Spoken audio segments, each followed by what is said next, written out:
Legs, Ja's odds for MVP. And I've been talking about this all year. If he closes strong, he can be in that MVP conversation. Oh, you're crazy. Not so crazy. From 16 to 1, one day later, 12 to 1. Where do you have Ja on your MVP list?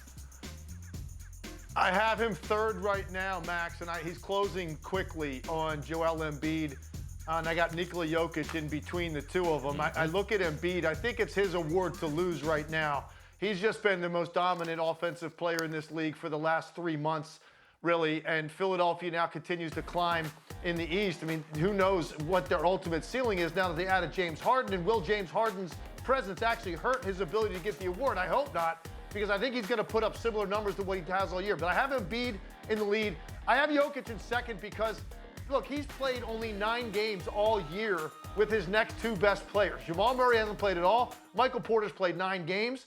And yet you look up and Denver is relevant in the West, and he's got basically identical numbers to a year ago when he was the MVP. So how is that guy not in the discussion? He's got to be there. But now here comes Ja Morant, and he is closing quickly on both of those guys. And the week that he just had, if he continues to have these signature pound the gavel moments, he is going to potentially get into just an absolute dead heat with both of those guys and potentially win it this year.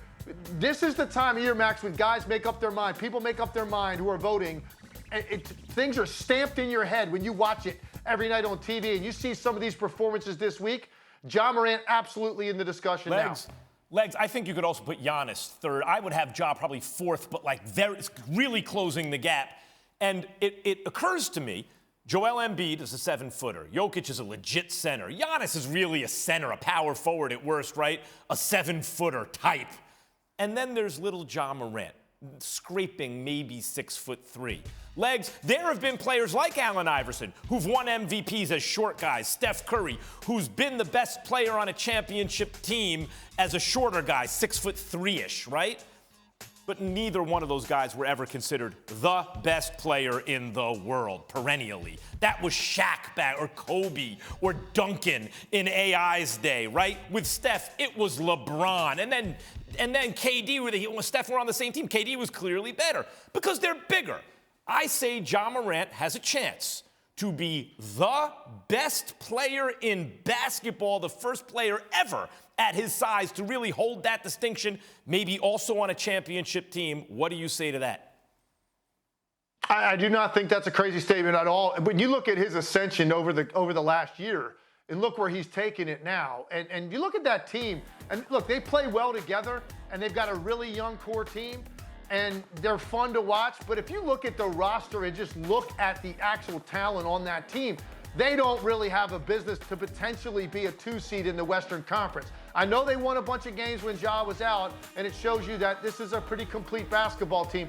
But where he has elevated this franchise right now, and he does it in a very unique way. He guts you in the paint as one of the smaller guys, at least in terms of how he's built in the NBA. He guts you in the paint. They had 66 points in the paint last night. They've had 70-plus points, I think, a dozen times this year, and it's all because of him. So I don't think it's out of the question that Ja Morant could be potentially, at some point in that category where you say, hey, it's debate. Is he the best player in the NBA? He reminds me of Kyrie Irving, Allen Iverson, and Russell Westbrook in one body. With some MJ thrown in. You're not supposed to, once you're in the air, you're not supposed to be able to take an extra step as though you're pushing off the ground again. It's physically impossible and get more lift. But he, like MJ once upon a time, seems to do it. He's taking 4 or 5 threes a game, hitting 34, 35%. Wait until he's taking 7, 8 and hitting 37, 38%. That is the great Tim Legler. Thanks for watching ESPN on YouTube. For live streaming sports and premium content, subscribe to ESPN+.